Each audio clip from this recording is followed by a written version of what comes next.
கிறிஸ்து இயேசுவுக்குள் அன்பான சகோதர சகோதரிகளே, கர்த்தராகிய இயேசு கிறிஸ்துவின் நாமத்தினாலே உங்கள் யாவருக்கும் என் அன்பின் வாழ்த்துக்கள்.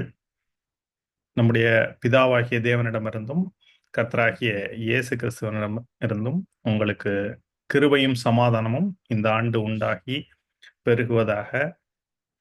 ஐ wish each one of you and your families a very happy and prosperous New Year 2025 in the name of our Lord and Savior Jesus Christ. Amen. இப்பொழுதும் இந்த ஒரு வீடியோ ரெக்கார்டிங்கில் இந்த புதிய ஆண்டிற்கான ஒரு தேவ செய்தி நீண்ட நாட்களுக்கு பின்பு உங்களோடு கூட ஒரு வீடியோ ரெக்கார்டிங் பேசுவதில் மிகுந்த மகிழ்ச்சி. கடைசியாக நான் வேத பாட வகுப்பு முடிக்கும் பொழுது சென்ற வாரத்தில் புதிய சிருஷ்டி என்ற தலைப்பின் கீழே ஒரு தொடர் போதனையாக 8 பாகங்கள் நாம் பார்த்திருந்தோம். அந்த கடைசி பாகத்தை போன ஒரு வாரத்தில் நிறைவு செய்த பொழுது உங்களோடு கூட புதிய ஆண்டினுடைய ஒரு தேவ செய்தியை நான் பகிர்ந்து கொள்கிறேன் என்று சொல்லியிருந்தேன். இப்பொழுதும் அந்த தேவ செய்தி இதற்காக நான் சிந்தித்துக் கொண்டிருந்த பொழுது நான் யோசித்துக் கொண்டிருந்த ஒரு வார்த்தையானது உபாகமம் 31ஆம் அதிகாரம் 8ஆம் வசனம். அந்த வார்த்தை என்னவென்றால், கர்த்தர் தாமே உனக்கு முன்பாக போகிறவர், அவர் உன்னோடு கூட இருப்பார், அவர் உன்னை விட்டு விலகுவதும் இல்லை, உன்னை கைவிடுவதும் இல்லை, நீ பயப்படவும் கலங்கவும் வேண்டாம் என்று சொன்ன வார்த்தை. இந்த வார்த்தையை குறித்து உங்களோடு கூட செய்தியை பகிர்ந்து கொள்ள வேண்டும் என்று சொல்லி நான் சிந்தித்துக் கொண்டிருந்தேன். ஆனால் இது என்னுடைய சுய சிந்தனை. அதாவது நான் அதிகமாக உங்களோடு கூட பேசிய ஒரு சில வேத பாட வகுப்புகளுடைய கருத்து என்னவென்றால், மாம்சம் ஆவி. ஆகவே மாம்சம் என்றால் சுயம், நம்முடைய எண்ணம், நம்முடைய விருப்பம். ஆவி என்றால் தேவனிடத்திலிருந்து வரக்கூடிய ஒரு காரியம். அப்ப என்னுடைய மாம்சத்தில், என்னுடைய சுய சிந்தனையிலே இந்த ஒரு வார்த்தையை கொண்டு உங்களுக்கு செய்தியை பகிரலாம் என்று சொல்லி நான் யோசித்துக் கொண்டிருந்தேன். அந்த வசனத்தை சுற்றி என்னுடைய சிந்தனைகள் போய் கொண்டிருந்தது. அதாவது கர்த்தர் தாமே உனக்கு முன்பாக போகிறவர் என்று சொன்னால், அவர் காலத்தை கடந்து இந்த ஆண்டுக்கு உள்ளாக, இந்த ஆண்டை கடந்து, இன்னும் அவர் யுகங்களை கடந்து சென்று விட்டார். அப்படின்னா கர்த்தருக்கு ஃபியூச்சர் வந்துட்டு எப்பயுமே அவருக்கு நன்றாக தெரிந்ததுனால, ஒவ்வொரு காரியமும் என்னன்னு அவருக்கு தெரியறதுனால, அவருக்கு ஃபியூச்சரே பாஸ்ட் போலன்னு சொல்லலாம். அப்ப உதாரணத்துக்கு நீங்க தீர்க்க தரிசனங்கள்ல பார்த்தீங்கன்னா, அது ஏற்கனவே நடந்ததை போல எழுதியிருக்கும். ரொம்ப பாப்புலரான ஒரு தீர்க்க தரிசனம் சொல்லணும்னா, கர்த்தர் தாமே உங்களுக்கு ஒரு அடையாளத்தை கொடுப்பார் அப்படின்னு சொல்லிட்டு ஏசாயா 9:6 இயேசு கிறிஸ்துனுடைய பிறப்பை குறித்த ஒரு காரியம். இன்னும் மன்னிக்கவும், ஏசாயா 6ஆம் அதிகாரத்துல இதோ ஒரு கன்னிகை கர்ப்பவதியாகி ஒரு குமாரனை பெறுவாள் அப்படிங்கிறது ஃபியூச்சர் டென்ஸ்ல இருக்கும். ஆனா ஏசாயா 9:6 நீங்க யோசிச்சு பார்த்தீங்கன்னா, அங்க நமக்கு ஒரு பாலகன் பிறந்தார், நமக்கு ஒரு குமாரன் கொடுக்கப்பட்டார். அப்ப அது பாஸ்ட் டென்ஸ். பிறந்தார் என்பது பாஸ்ட் டென்ஸ்ல இருக்கும். ஆனால் அது இயேசு கிறிஸ்து பிறப்பதற்கு ஒரு 700 வருடங்களுக்கு முன்பாக சொல்லப்பட்டது. ஆனா அது பாஸ்ட் டென்ஸ்ல எழுதியிருக்கு. But it is yet to happen. It is still future. 700 வருஷங்களுக்கு பின்பு இயேசு கிறிஸ்துனுடைய பிறப்பு, அதை குறித்து ஏற்கனவே பிறந்ததைப் போல எழுதியிருக்கிறதே அப்படின்னு கேட்டிங்கன்னா, ஏனென்றால் கர்த்தருக்கு ஃபியூச்சர் கூட அவருக்கு பாஸ்ட் மாதிரி. அவர் கடந்து போய்விட்டார். ஆனால் அவர் இந்த ஆண்டை கடந்து போனாலும், இந்த ஆண்டின் ஒவ்வொரு நாளும் நம்மோடு கூட இருப்பார். இப்ப நம்ம ஒருவேளை இதை ஒரு டிஸ்டன்ஸ் அப்படின்னு சொல்லி யோசிச்சோம்னா, இன்னும் இது செய்தி அல்ல. ஆனால் என்ன பேசலாம் என்று சிந்தித்துக் கொண்டிருந்தேன் என்று சொல்லி உங்களோடு பகிர்ந்து கொள்கிறேன். செய்திக்குள்ளாக நம்ம சீக்கிரம் கடந்து போவோம். இன்னொரு காரியம், இப்ப நான் வந்துட்டு இப்ப ஒரு இடத்துல இருக்கிறேன். இப்ப சென்னையில இருக்கிறேன். இப்ப என்னுடைய சொந்த ஊருக்கு நான் போக வேண்டும் என்றால், சொந்த ஊர் தஞ்சாவூர். அதற்கு நான் போகிறேன் என்று வைத்துக் கொள்ளுங்களேன். இங்கிருந்து போகிறேன். ஆனா அங்க போன பின்பு நான் அங்குதான் இருப்பேன். அப்ப வந்துட்டு சென்னையில இருக்க முடியாது என்னால.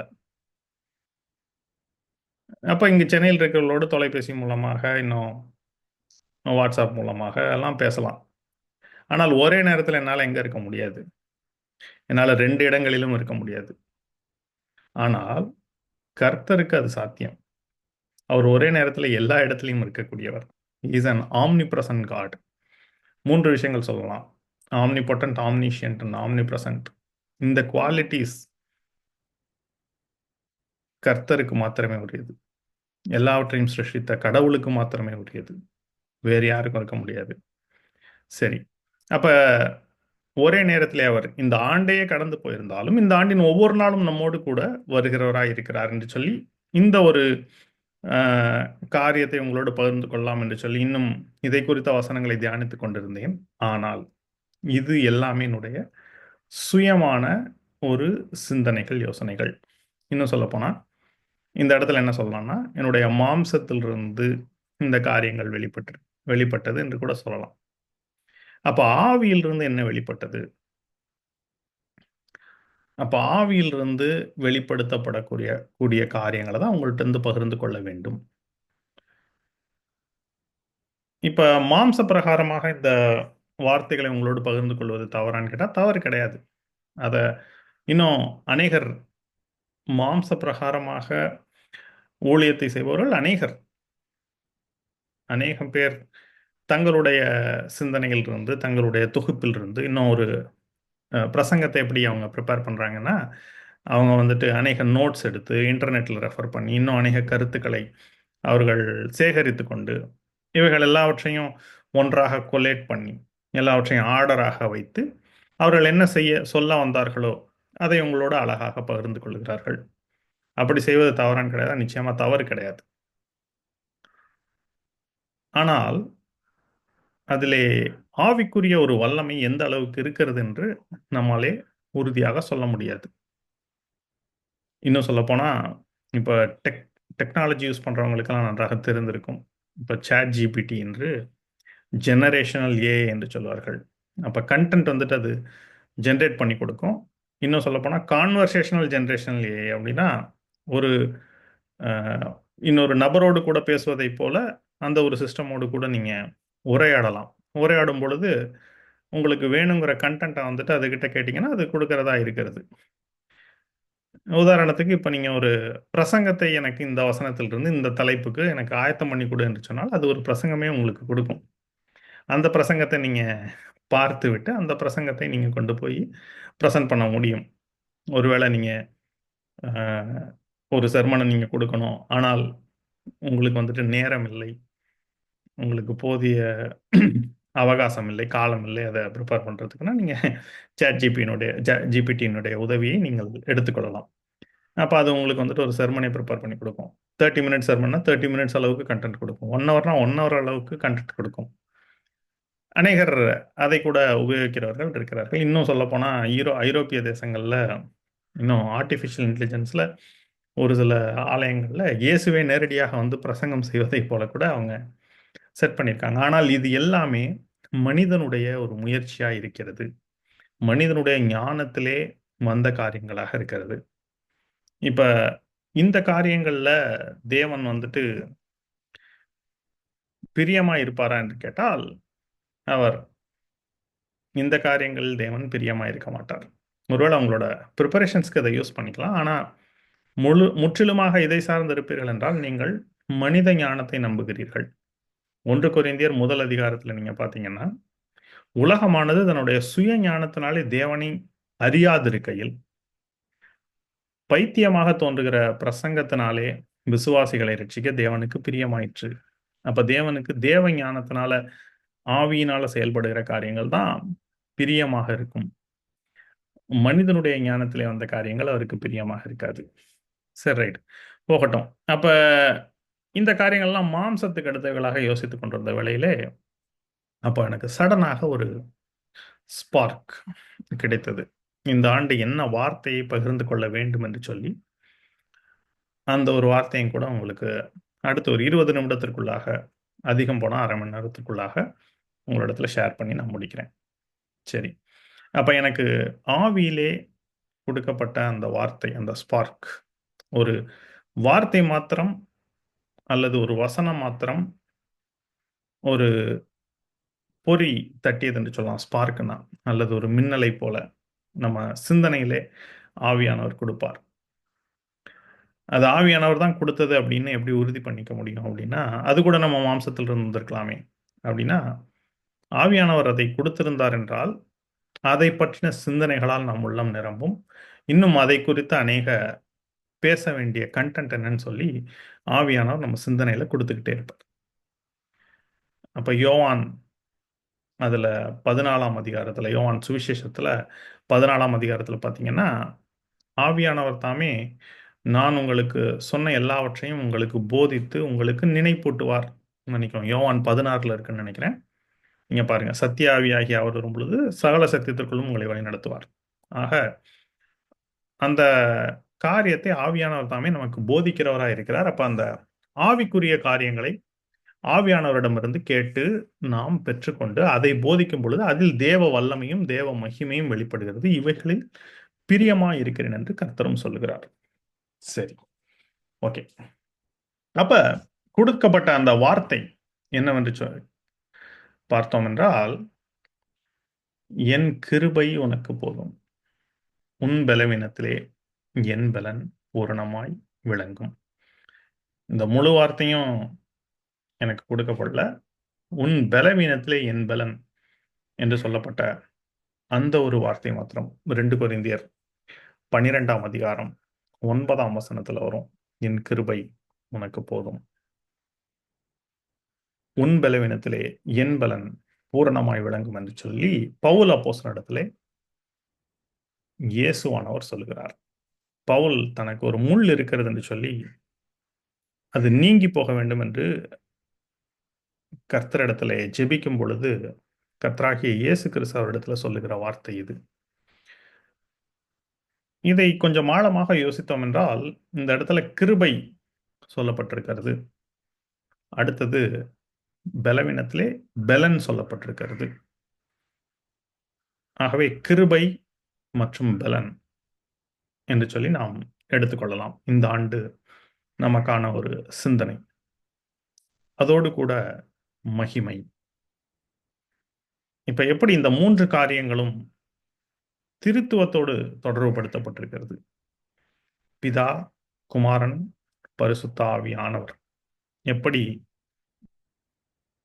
அவர்களோடு கூட இந்த பிதா, குமாரன், பரிசுத்த ஆவி ஆகிய ஒரே தேவன். அவரோடு கூட கிருபையும், பெலனும், மகிமையும் சம்பந்தப்படுத்தப்பட்டிருக்கிறது. அதான் நம்ம பார்க்க போறோம். அப்ப முதலாவதாக கிருபை என்று சொல்லி எடுத்தோம் என்றால், அப்ப புலம்பலில் 3ஆம் அதிகாரத்துல ரொம்ப அனைவருக்கும் பரிச்சயமான ஒரு வார்த்தை உண்டு. நாம் நிர்மூலமாகாதிருக்கிறது கர்த்தருடைய கிருபையே. அவருடைய இரக்கங்களுக்கு முடிவில்லை. அநேகர் சுத்த கிருபை அப்படின்னு சொல்றத நீங்க கேள்விப்பட்டிருக்கலாம். ஆனால் வசனம் எப்படி சொல்லணும்னா, நாம் நிர்மூலமாகாதிருக்கிறது கர்த்தருடைய கிருபையே. அவருடைய இரக்கங்களுக்கு முடிவில்லை. அப்ப உண்மையிலேயே நாம் இந்த நாளிலே ஜீவனோடு கூட இருப்பது கர்த்தருடைய கிருபை. அதுல எந்த சந்தேகமும் வேண்டாம் பார்த்துங்க. அவருடைய கிருபை இல்லை என்றால் நாம் இந்த உலகத்திலே ஒரு நாள் கூட உயிரோடு இருக்க முடியாது. நாம் விடுகிற ஒவ்வொரு மூச்சு காற்றும் அவருடைய கிருபை. சங்கீதக்காரன் 63ஆம் சங்கீதம் 3ஆம் வசனத்துல இப்படி சொல்றார், ஜீவனை பார்க்கிலும் உம்முடைய கிருபை நல்லது. அப்ப இந்த ஜீவனை விட அவருடைய கிருபை. அப்ப கிருபையினால தான் நம்ம ஜீவனோடு கூட இன்னும் வாழ்ந்து கொண்டிருக்கிறோம். சரி. ஆக இப்ப கிருபை என்றால் அப்ப என்ன? கிருபையை இங்கிலீஷ்ல எக்ஸ்பிளைன் பண்றவங்க என்ன சொல்றாங்கன்னா, அன்மெரிட்டட் ஃபேவர் அல்லது அன்டிசர்விங் ஃபேவர், அன்டிசர்வ்டு. அப்ப என்னன்னா, தகுதியே இல்லாதவர்களுக்கு பாராட்டக்கூடிய ஒரு விசேஷித்த இரக்கம். அப்ப தகுதியே இல்லை. ஆனால் அதை நமக்கு முழுவதுமாக அந்த ஆசீர்வாதத்தை நாம் பெற்றுக்கொள்வது என்பது அதுதான் கிருபை. இன்னும் இந்த கிருபைக்கு அநேக வார்த்தைகள் கொடுக்கப்படுகிறது. ஆனா தயை அப்படின்னு சொல்லலாம்.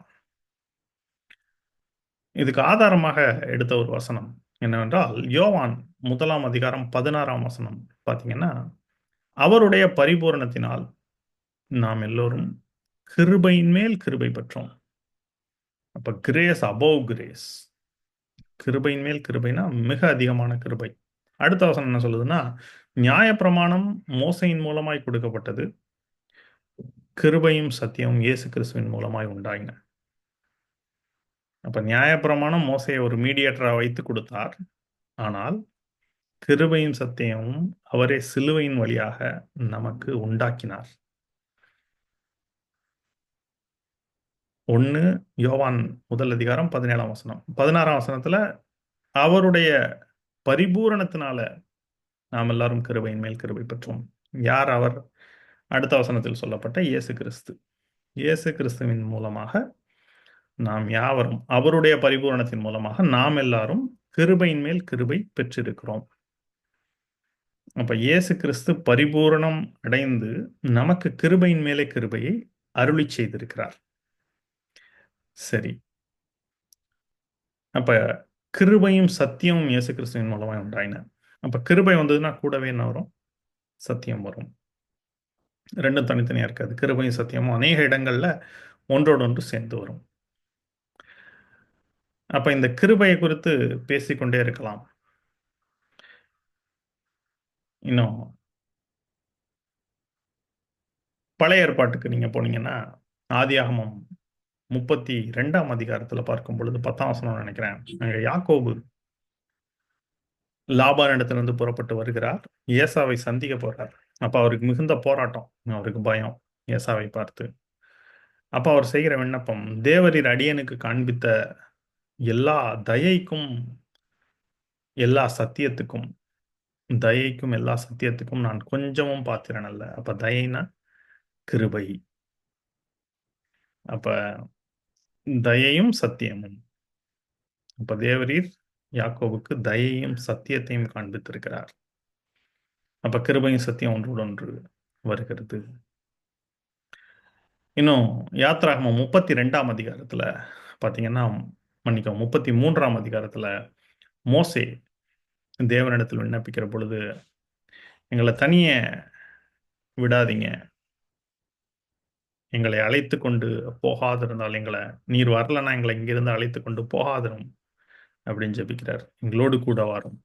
அப்பதான் தேவன் அவரோடு இடைப்பட்ட என் கிருபை என் சமூகம் உனக்கு முன்பாக செல்லும், நான் உனக்கு இளைப்பாறுதல் தருவேன்னு சொல்றாரு அந்த வார்த்தையை. அதிலே நீங்க பாத்தீங்கன்னா, உம்முடைய மகிமை எனக்கு காண்பித்தருளும்னு மோசே ஜெபிக்கும் பொழுது அவர் சொல்றாரு, என் தயையை எல்லாம் நான் உங்களுக்கு முன்பாக கடந்து போக பண்ணுவேன். அப்ப என்னுடைய தயை எல்லாவற்றையும் உன் மேல கிருபையா இருப்பேன், இரக்கமா இருப்பேன். எவன் மேல் கிருபையா இருக்க சித்தமா இருப்பேனோ அவன் மேல் கிருபையா இருப்பேன். எவன் மேல் இரக்கமாய் இருக்க சித்தமாய் இருப்பேனோ அவன் மேல் இரக்கமாய் இருப்பேன். அப்ப அதே வசனத்துல தான் வரும். என்னுடைய தயை எல்லாம் நான் உன் மேல் கடந்து போக பண்ணுவேன்னு சொல்றது இடத்துல தான் கிருபை. அவன் மேல் கிருபையா இருக்க சித்தமா இருப்பேன். அப்ப தயைனா கிருபை, புரிந்து கொள்ளணும். அப்ப கிருபையும் சத்தியம் ஒன்றோடொன்று கூடவே வரும். இன்னும் சங்கீதம் 117 2ஆம் வசனத்துல பாத்தீங்கன்னா, கர்த்தருடைய கிருபை, அவருடைய கிருபை என்றென்றைக்கும் அவருடைய உண்மை தலைமுறை தலைமுறைக்கும் உள்ளது. அப்ப உண்மைனா சத்தியம், கிருபையும் சத்தியம் தொடர்ந்தது. ஆனா இப்ப நம்ம பார்த்த ஒரு காரியம், மீண்டும் யோவான் முதல் அதிகாரம் 16ஆம் வசனத்துல கிருபையின் மேல் கிருபை. அப்ப பெருகுகிற கிருபை. ரோமர் 5ஆம் அதிகாரம் கடைசி வசனத்துல பாவம் எங்கே பெருகிற்றோ கிருபை அங்கே அதிகமாய் பெருகிற்று. இப்ப கிருபை மிகவும் அதிகமாக பெருகிறதா இருக்கிறது. அதான் கிருபையின் மேல் கிருபை. சரி, இப்ப இந்த ஆண்டு ஏன் ஒருவேளை கர்த்தர் எனக்கு இந்த தலைப்பை கொடுத்தார் அப்படின்னு சொன்னா, கிருபை அப்படிங்கிறதுனுடைய குறிக்கிற ஒரு எண் வந்துட்டு 5. அப்ப கிருபையின் மேல் கிருபை அப்படின்னு சொல்லும் பொழுது 5 into 5 அப்படின்னா 25 2025க்கு கர்த்தர் வந்துட்டு கிருபை என்ற ஒரு தலைப்பை கொடுத்திருக்கிறார். அப்ப நான் முதல்ல சொன்ன காரியம் கிருபை, அடுத்தது பெலன் என்று சொல்லி சொன்னேன், மூன்றாவதாக மகிமை. அப்ப இப்ப கிருபை அதை பார்த்தோம், கிருபையின் மேல் கிருபை. இன்னும் கிருபையை பற்றி அதிகமாக எழுதினவர் தாவீது. அவர் சங்கீதங்கள்ல அநேக இடங்கள்ல கிருபை கிருபை கிருபைன்னு தொடர்ந்து வந்து கொண்டே இருக்கும். அதுல முதல்ல கிருபைன்னு எங்க வருதுன்னா 5ஆம் சங்கீதத்துல 7ஆம் வசனம். நானோ உமது மிகுந்த கிருபையினாலே உமது ஆலயத்திற்குள் பிரவேசித்து உமது பரிசுத்த சந்நிதிக்கு நேரே பயபக்தியுடன் பணிந்து கொள்ளுவேன். இப்ப மிகுந்த கிருபையினால தான் ஆலயத்துக்குள்ளே நம்ம பிரவேசிக்கிறோம். ஒவ்வொரு நாளும் தேவனுடைய வீட்டிற்குள்ளாக நாம் போகிறோம். சரி. அப்ப இந்த கிருபை நம்மோடு கூட இருக்கும் பொழுது என்ன செய்யுதுன்னா, இந்த கிருபைக்கு இன்னொரு வார்த்தை பார்த்தீங்கன்னா, காருண்யம். சங்கீதம் 18ல நீங்க பார்க்கும் பொழுது, உம்முடைய இரட்சிப்பின் கேடகத்தையும் எனக்கு தந்தீர். உம்முடைய கரம் என்னை தாங்குகிறது. உம்முடைய காருண்யம் என்னை பெரியவனாக்கும் அப்படின்னு சொல்லி தாவீது சொல்றார். அப்ப காருண்யம், கிருபை நம்மை பெரியவர்களாக மாற்றுகிறது. பெரியவர்கள்னா, நீ வாளாகாமல் தலையாவாய், நீ கீழாகாமல் மேலாவாய். நீங்க தாழ்ந்திருப்பதில்லை. அதாவது தேவனுக்கு முன்பாக நீங்க தாழ்மையாக இருக்கும் பொழுது, உலகத்தாருக்கு முன்பாக நீங்கள் தாழ்ந்து போக மாட்டீர்கள். ஏன்னா, கிருபை எப்படி அதிகமாக பெற்றுக்கொள்வதுன்னா, தேவன் பெருமை உள்ளவர்களுக்கு எதிர்த்து நிற்கிறார். தாழ்மை உள்ளவர்களுக்கோ கிருபை அளிக்கிறார். அப்ப கர்த்தருக்கு முன்பாக தாழ்மைப்படுங்கள். அப்பொழுது அவர் உங்களை உயர்த்துவார். அதான். அவருடைய காருண்யம் உங்களை பெரியவனாக்கும். அப்ப அந்த கிருபை உங்களோடு கூட இருக்கும்னா, ஆட்டோமேட்டிக்காக நீங்க உயருவீர்கள். நீங்கள் வளருவீர்கள். நீங்கள் பெருகுவீர்கள். கர்த்தருடைய கிருபை ஒரு நபரோடு இருக்கும் பொழுது, அவரை எந்த பொல்லாப்பும் தொட முடியாது. துன்பங்கள் வரும், பிரச்சனைகள், போராட்டங்கள் வரும். அவைகள் எல்லாவற்றின் மத்தியிலும் நீங்கள் உயருவீர்கள். நீங்கள் பெருகுவீர்கள். ஆமென். அப்ப கிருபையின் மேல் கிருபை அடையும் பொழுது, நீங்கள் ஆசீர்வாதத்திலே பெறுகிறவர்களாக இருப்பீர்கள். அதேபோல கிருபையும் சமாதானமும் கூட வரும். சத்தியம் மாத்திரம் கூட வராது. சமாதானமும் கூட வரும். அப்ப ரியல் பிளெஸ்ஸிங், ட்ரூ பிளெஸ்ஸிங் என்ன அப்படின்னு பார்த்தீங்கன்னா, சமாதானம். நம்மளுக்கு எவ்வளவு ஐஸ்வர்யம் இருக்கலாம், எவ்வளவு காரியங்கள் நமக்கு இருக்கலாம். பெரிய பெரிய வீடுகள் இருக்கலாம், இல்ல கார்கள் இருக்கலாம். ஆனா ஒருவேளை நம்மளுக்கு சரீரத்தில ஆரோக்கியம் இல்லன்னு வச்சுக்கங்களேன், ஒரு எப்பொழுதும் பார்த்தீங்கன்னா, ஒரு வேதனையிலே வாழ்கிறவர்களாக இருப்போம். அது எல்லாவற்றையும் வைத்து அனுபவிக்கக்கூடிய சக்தியை தேவன் கொடுக்கவில்லை என்றால், எல்லாம் இருந்தாலும் வேஸ்ட். இன்னும் உலகத்தார் வந்துட்டு எவ்வளவோ ஐஸ்வர்யவான்களாக, கோடீஸ்வரர்களாக வாழ்ந்து கொண்டிருக்கலாம். ஆனா, இயேசு சொன்னதைப் போல, ஒரு மனுஷன் உலகம் முழுவதையும் ஆதாயப்படுத்திக் கொண்டாலும், தன் ஜீவனை நஷ்டப்படுத்தினால் அதனால் அவனுக்கு லாபம் என்ன? அப்ப முதலாவதாக, வேத வார்த்தைகளில் நீங்கள் ஐஸ்வர்யவான்களாக இருப்பீர்கள் என்றால், அப்ப மற்ற காரியங்களும் உங்களை பின்தொடரும். சங்கீதக்காரன் சொல்வதைப் போல, என் ஜீவனுள்ள நாளெல்லாம் நன்மையும், கிருபையும் என்னைத் தொடரும். நான் கர்த்தருடைய வீட்டிலே நீடித்த நாட்களாய் நிலைத்திருப்பேன். சரி. ஓகே. அப்ப கிருபையின் மேல் கிருபை நீங்கள் அடைந்து இந்த ஆண்டு பெருகுவீர்களாக. முதலாவது காரியம். 2வதாக பெலன். அப்ப இந்த பெலன்லயும் பெலத்தின் மேல் பெலன் என்று சொல்லி ஒரு பதம் வருகிறது. எங்கன்னா சங்கீதம் 84, 7, 7வது வசனம். அவர்கள் பெலத்தின் மேல் பெலன் அடைந்து சீயோனிலே தேவ சந்நிதியிலே வந்து காணப்படுவார்கள். அப்ப பெலத்தின் மேல் பெலனை அடைகிறவர்களாய் இருப்பீர்கள். இங்க பெலன் என்று சொல்லும் பொழுது, எந்த பெலன்? ஒருவேளை பிசிக்கல் ஸ்ட்ரெங்த்தா? அப்ப நம்ம பாடியில ஸ்ட்ராங்கா இருக்கிறோமா அப்படின்னா, ஒருவேளை சிம்சோன் உலகத்திலேயே ஸ்ட்ராங்கஸ்ட். அப்ப வேதத்திலேயே ஸ்ட்ராங்கஸ்ட் ஓல்ட் டெஸ்டமென்ட்ல பார்க்கலாம். ஆனா இந்த இடத்துல சொல்லப்பட்ட பெலன் என்பது, நம்முடைய உள்ளான மனுஷனில் இருக்கக்கூடிய பெலன். இன்னும் சொல்லப்போனா, ஆவியின் மனுஷனுடைய பெலனாக இருக்கிறது. அப்ப இந்த ஆவியின் மனுஷனுடைய பெலன், இந்த பெலன் இதை குறித்த வசனங்களை நீங்கள் பார்க்க வேண்டுமென்றால், எபேசியர் 3ஆம் அதிகாரத்துல, நீங்கள் அவருடைய ஆவியினாலே உள்ளான மனுஷனில் வல்லமையாய் பலப்படவும் அப்படின்னு சொல்றார் பவுல். அதற்காக ஜெபிக்கிறார். இன்னும் சொல்லப்போனா, இயேசு கிறிஸ்து ஊழியத்தை ஆரம்பிக்கும் பொழுது, ஞானஸ்நானத்திற்கு பின்பு பிசாசினால் சோதிக்கப்படுகிறார். சோதிக்கப்பட்ட பின்பு, அவர் ஆவியில் பலனடைந்தவராய், ஆவியானவருடைய பலத்தினாலே கலிலேயாவுக்கு திரும்பி போனார். எங்க இருக்குன்னா லூக்கா 4ஆம் அதிகாரம் 14ஆம் வசனம். அப்ப ஆவியானவர் அந்த பலனை கொடுக்கிறவராய் இருக்கிறார். அப்ப முதல்ல கிருபை பார்த்தோம். கிருபை யார் மூலமாக வருகிறது அப்படின்னு பார்த்தீங்கன்னா, உங்களுக்கு நன்றாக தெரிந்திருக்கும். புதிய ஏற்பாடு முழுவதும் நீங்க பார்த்தீங்கன்னா, நம்முடைய கர்த்தராகிய இயேசு கிறிஸ்துவின் கிருபை என்று சொல்லப்பட்டிருக்கும். ஒவ்வொரு நிருபம் முடியும் பொழுதும் அந்த கடைசி வசனம் எப்படி முடியும்னா, நமது கர்த்தராகிய இயேசு கிறிஸ்துவின் கிருபை உங்கள் அனைவரோடும் கூட இருப்பதாக. ஏன்னா அவர் சிலுவையில மரிக்கலைன்னா நமக்கு கிருபையே கிடைச்சிருக்காது. கிருபை என்பது எல்லாருக்கும் எப்படி கிடைக்கிறதுன்னா, இயேசு கிறிஸ்துவினுடைய பாடு, மரணம், உயிர்த்தெழுதலின் மூலமாக.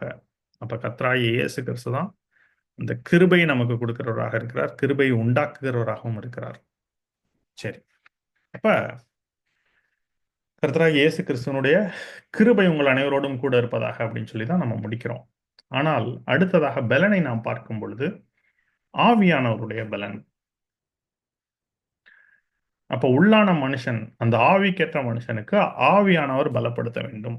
கெத்செமனே தோட்டத்துல இயேசுவும் சீஷர்களும் ஜெபிக்கிறார்கள். அப்ப சீஷர்கள் வந்துட்டு தூங்குறாங்க. இயேசு கிறிஸ்து போய் ஜெபிச்சுட்டு வந்து தூங்குறவள பார்த்து என்ன சொல்றாருன்னா, என்னோடு கூட 1 மணி நேரமாவது விழித்திருந்து ஜெபிக்க கூடாதா? அப்படி சொல்லும் பொழுது அவர்களுக்கு மிகுந்த நித்திரை மயக்கம். அப்ப இயேசு சொன்ன ஒரு வார்த்தை, ஆவியோ உற்சாகம் உள்ளது, ஆனால் மாம்சம் பலகீனமானது. அப்ப பலகீனமான இந்த மாம்சத்திற்குள்ளாக தான் நான் யாவரும் இருக்கிறோம். அப்ப இந்த மாம்சம் தன்னுடைய விருப்பத்திற்கு ஏற்றவாறு நம்மை பிடித்து இழுக்கிறதாக இருக்கிறது ஒவ்வொரு சைடும். அ அப்ப அத மேற்கொள்ளணும்னா, இன்னும் சொல்லப்போனா ரோமர் 8ஆம் அதிகாரத்துல மாம்சத்தின்படி பிழைத்தால் சாவீர்கள். ஆவியினாலே சரீரத்தின் செய்களை அழித்தால் பிழைப்பீர்கள். அப்ப மாம்ச பிரகாரமாக நாம் இழுக்கப்படுகிறவர்களா இருக்கிறோம். ஆனால் ஆவியின் பலத்தினாலே அதை அழிக்க வேண்டும். அப்ப அதை ஓவர் கம் பண்ணணும்னா, நமக்கு ஆவிக்கேற்ற மனுஷன்ல பலன் தேவை. உள்ளான மனுஷன் ஆவியானவரால் பலப்பட வேண்டும். வேத வார்த்தைகளால் நிரம்பி இருக்க வேண்டும் நம்முடைய சிந்தனைகள். அப்ப ஆவிக்கேற்ற பலனை ஆவியானவர் தர வேண்டும். ரோமர் 8லயே நீங்க பார்த்தீங்கன்னா, ரோமர் 8:27 அந்தபடி ஆவியானவரும் நமது பலவீனங்களிலே நமக்கு உதவி செய்கிறார். அப்ப பலகீனங்கள்ல பலன் கொடுக்கிறவர் யாரு? ஆவியானவர். அப்ப இயேசு கிறிஸ்து பவுலிடம் என்ன சொன்னார்னா, என் கிருபை உனக்கு போதும். உன் பலவீனத்திலே என் பலன் பூரணமாய் விளங்கும். அப்ப சங்கீதம் 84:7 சொன்னதைப் போல நாம் பலத்தின் மேல் பலனடைந்து சீயோனிலே தேவ சந்நிதியிலே வந்து காணப்படுவோம். ஆமென். அப்ப முதல்ல என்ன பேசிட்டேன்? கிருபையின் மேல் கிருபை. கிருபை நம்மோடு கூட இருக்கும் என்றால் நம்மை கிருபை பெரியவனாக்கும். அது யாரிடமிருந்து வருகிறதுன்னா, இயேசு கிறிஸ்துவிடமிருந்து வருகிறது. 2வது, நாம் சோர்வடையும் பொழுது அல்லது நம்முடைய மாம்சம் நம்மை பல்வேறு காரியங்கள்ல பின்னுக்கு இழுக்கும் பொழுது, ஆவியிலே பலனடைகிறவர்களாக இருக்கிறோம். பலத்தின் மேல் பலனடைகிறோம். நாம் உபத்திரவங்களின் வழியாக போகும் பொழுது, மற்ற காரியங்கள் வழியாக போகும் பொழுது, பலத்தின் மேல் பலனடைகிறவர்களாக இருக்கிறோம். அப்ப அந்த பலன் யாரிடமிருந்து வருகிறது? ஆவியானவரிடமிருந்து நமக்கு கிடைக்கிறது. சரி. 3வதாக, இப்ப நம்ம கிருபையின் மேல் கிருபையை குமாரனிடத்திலிருந்து பெற்றுக்கொள்கிறோம். பலத்தின் மேல் பலத்தை ஆவியானவரிடமிருந்து பெற்றுக்கொள்கிறோம். இப்ப இந்த 2யும் பெற்று நாம் அவருக்கேற்றவர்களாய் ஜீவிக்கிற பொழுது என்ன நடக்குதுன்னா, மகிமையின் மேல் மகிமை அடைகிறோம். இதுதான் 3வது பகுதி. எங்க இருக்கு வசனம்னா 2 கொரிந்தியர் 3ஆம் அதிகாரம் 18ஆம் வசனத்துல பார்த்தீங்கன்னா, நாம் எல்லோரும் திறந்த முகமாய் கர்த்தருடைய மகிமையை கண்ணாடியிலே காண்கிறதைப் போல கண்டு, ஆவியாய் இருக்கிற அந்த கர்த்தராலே தானே மகிமையின் மேல் மகிமை அடைந்து மறுரூபப்படுகிறோம். அப்ப இந்த இடத்துல என்ன வந்துருச்சு? மகிமையின் மேல் மகிமை. அப்ப முதல்ல யோவான் சுவிசேஷம் 1 அதிகாரம் 16ஆம் வசனத்துல அவருடைய பரிபூரணத்தினாலே நாம் எல்லோரும் கிருபையின் மேல் கிருபை பெற்றோம். ஃபர்ஸ்ட். 2வது சங்கீதம் 84:7 நாம் எல்லோரும் அவர்கள் பலத்தின் மேல் பலனடைந்து சீயோனிலே தேவ சந்நிதியிலே வந்து காணப்படுவார்கள். 3வது நாம் எல்லோரும் ஆவியாயிருக்கிற அந்த கர்த்தராலே மகிமையின் மேல் மகிமை அடைந்து மறுரூபப்படுகிறோம். 2 கொரிந்தியர் 3:18. அப்ப இந்த 3 வார்த்தைகளையும் ஞாபகம் வச்சுங்க. யோவான் 1:16, சங்கீதம் 84:7, 2 கொரிந்தியர் 3:18. அப்ப மகிமையின் மேல் மகிமை. அப்ப மகிமை யாருடையதாக இருக்கிறது அப்படின்னு பார்த்தீங்கன்னா, அப்போஸ்தலர் 7ஆம் அதிகாரம் முதல் 2 வசனங்கள பார்த்தீங்கன்னா, ஆபிரகாமுக்கு மகிமையின் தேவனானவர் தரிசனமாகி, பிதாவாகிய தேவன பத்தி சொல்லியிருக்கு. இன்னும் ரோமர் 5:2ல நாம் எல்லாரும் அவர் மூலமா இந்த கிருபையில் பிரவேசிக்கிற ஸ்லாக்கியத்தை கொண்டிருந்து, யார் மூலமாக? இயேசு கிறிஸ்து மூலமாக இந்த கிருபையில பிரவேசிக்கிற ஸ்லாக்கியத்தை கொண்டிருந்து, இந்த விசுவாசத்தில் நிலை பெற்றிருந்து தேவ மகிமையை அடைவோம் என்கிற நம்பிக்கை பாராட்டுகிறோம். அப்ப தேவ மகிமை, தேவனுடைய மகிமை. இன்னும் யோவான் 15ஆம் அதிகாரத்துல சொல்லும் பொழுது, இயேசு கிறிஸ்து என்ன சொல்றாருன்னா, யோவான் 15:8ல நீங்கள் மிகுந்த கனிகளை கொடுப்பதனால் என் பிதா மகிமைப்படுவார். எனக்கும் சீஷராயிருப்பீர்கள். அப்ப மகிமை தேவனுடையது. குளோரி டு காட் என்று சொல்றோம்ல. தேவனுக்கு மகிமை உண்டாவதாக அப்படின்னு சொல்றோம் இல்லையா? பிதாவுக்கு மகிமையாக இயேசு கிறிஸ்து கர்த்தர் என்று நாவுகள் யாவும் அறிக்கை பண்ணும். பிலிப்பியர் 2ஆம் அதிகாரம் 8, 9, 10 வசனங்கள்ல. அப்ப மகிமையின் மேல் மகிமை. அப்ப அது தேவனுடைய ஒரு தன்மையா இருக்கிறது. தேவ மகிமையை அடைவோம், நாம் அடைவோம், நாம் பெற்றுக்கொள்ளுவோம். எப்பொழுது அப்படின்னா, ஒருபுறம் குமாரனுடைய காரியம் பாருங்க. குமாரனுடைய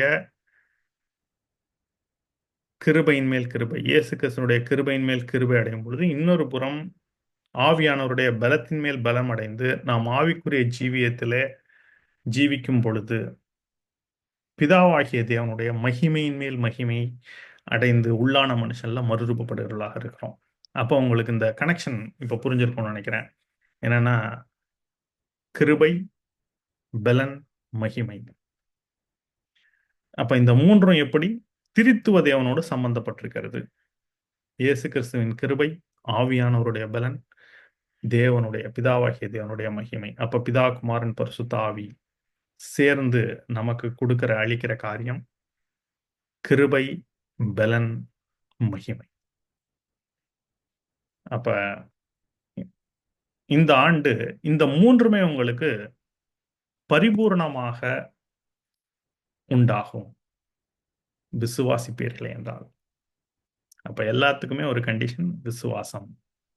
அப்ப இந்த வார்த்தைகளை நீங்கள் விசுவாசிக்கும் பொழுது, நீங்கள் அதை தியானிக்கும் பொழுது, அதை வைத்து நீங்கள் விண்ணப்பங்கள்ல ஆவியானவரோடு கூட இடைப்படும் பொழுது, இந்த ஆண்டு கிருபை, பலன், மகிமை இவைகள் உங்களுக்கு திரியேக தேவனிடமிருந்து புறப்பட்டு உங்களுக்கு உண்டாகும். நன்மையான எந்தையும் பூரணமான எந்த வரமும் பரத்திலிருந்து உண்டாகி ஜோதிகளின் பிதாவினிடத்திலிருந்து இறங்கி வருகிறது. யாக்கோபு 1 அதிகாரத்துல. அவரிடத்துல யாதொரு மாறுதலும் வேற்றுமை நிழலும் இல்லை. அப்ப எல்லாருக்கும் அவர் தம்மை தேடுகிற யாவருக்கும் கர்த்தர் ஐஸ்வர்ய சம்பன்னராய் இருக்கிறார். சரி. ஆக இந்த 3 காரியங்களும் உங்களோடு கூட இருந்து இந்த ஆண்டு பெருகும். பெருகும் அப்படின்னா என்னன்னா பரிபூரணம் உண்டாயிருக்கும் இந்த 3லும். அவருடைய பரிபூரணத்தினால நாம் எல்லோரும் கிருபையின் மேல் கிருபை பெற்றோம் இல்லையா? அப்ப பரிபூரணம் உங்களுக்கு உண்டாயிருப்பது என்பது உங்களுடைய பரிபூரணத்தினால் அல்ல, இயேசு கிறிஸ்துவனுடைய பரிபூரணத்தினால். நாம் எல்லோரும் இன்னும் பரிபூரணர்கள் அல்ல. நம்ம இந்த உலக வாழ்க்கையில வாழ்ற வரைக்கும், மரிக்கிற வரைக்கும் நம்ம நீதி செய்கிறோம், இன்னும் நீதி செய்யட்டும், பரிசுத்தம் உள்ளோம், இன்னும் பரிசுத்தமாகட்டும், நம்ம இம்ப்ரோவைஸ் ஆகிட்டே போகலாம். ஆனால் பரிபூரணம் என்பது இந்த உலகத்துல நமக்கு அல்ல.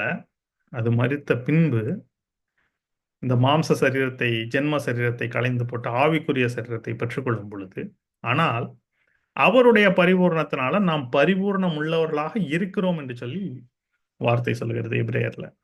அப்ப ரட்சிப்பின் அதிபதி பரிபூர்ணப்படுத்துவது உபத்திரவங்களின் மூலமாக அவருக்கு ஏற்றதாய் கண்டது எபிரேயர் 2ஆம் அதிகாரத்துல.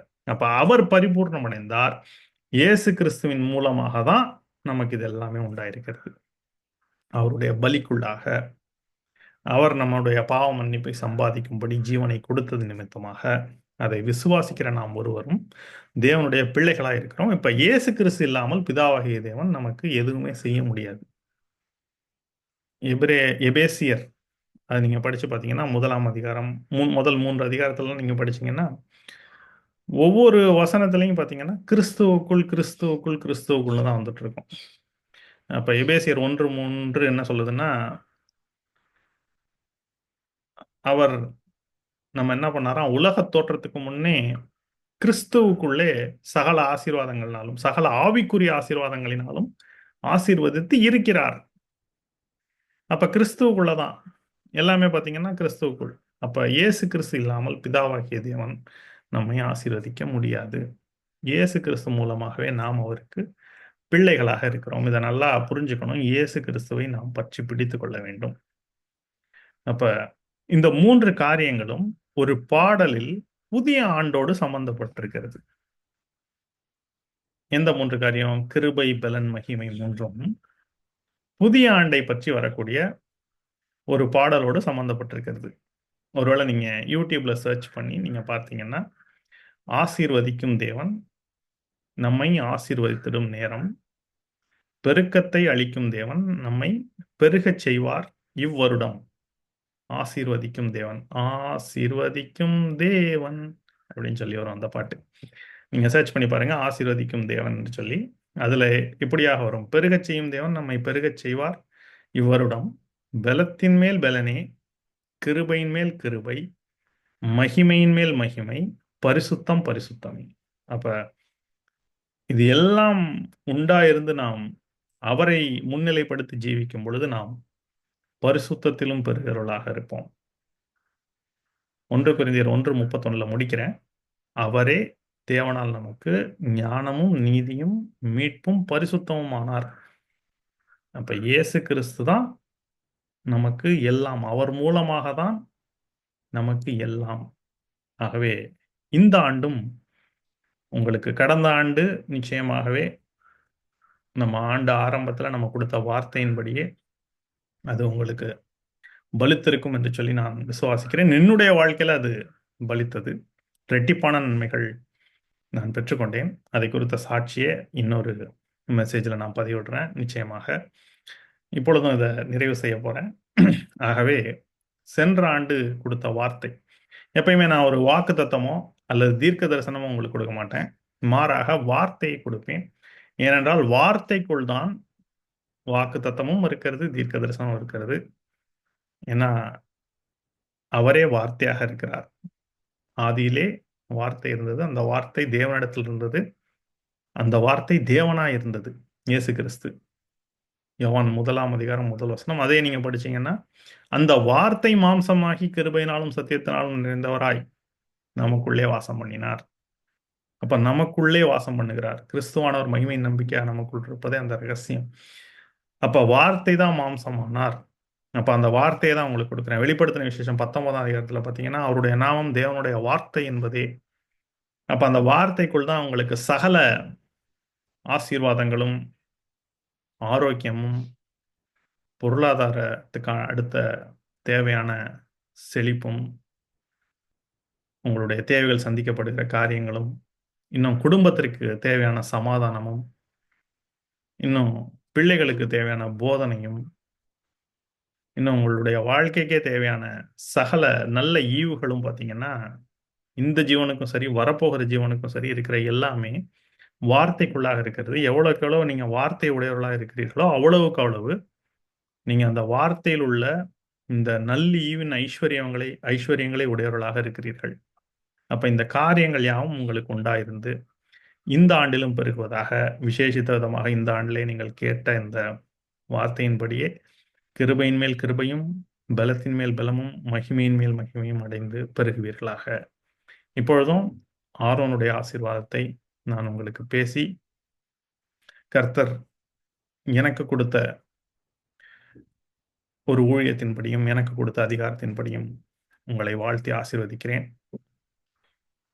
கர்த்தரானவர் உங்களை ஆசீர்வதித்து உங்களை காக்க கடவர். கர்த்தரானவர் தமது திருமுகத்தை உங்கள் மேல் பிரகாசிக்கச் செய்து உங்கள் மேல் கிருபையாயிருக்க கடவர். கர்த்தரானவர் தமது திருமுகத்தை உங்களுக்கு பிரசன்னமாக்கி உங்களுக்கு சமாதானம் தந்தருள கடவர். ஆமேன். ஆகவே நிச்சயமாகவே கர்த்தர் இந்த ஆண்டு உங்களோடு கூட இருந்து கர்த்தர் உங்கள் வாழ்க்கையிலே பெரிய காரியங்களை செய்து உங்களை தொடர்ந்து வழிநடத்தி அவருடைய வருகை மட்டும் உங்களை இந்த உலகத்திலே காத்துக்கொண்டு உங்களை பாதுகாத்து வழிநடத்தி ஆசீர்வதிப்பாராக. நம்முடைய கர்த்தராகிய இயேசு கிறிஸ்துவின் கிருபை உங்கள் அனைவரோடும் கூட இருப்பதாக. ஆமென்.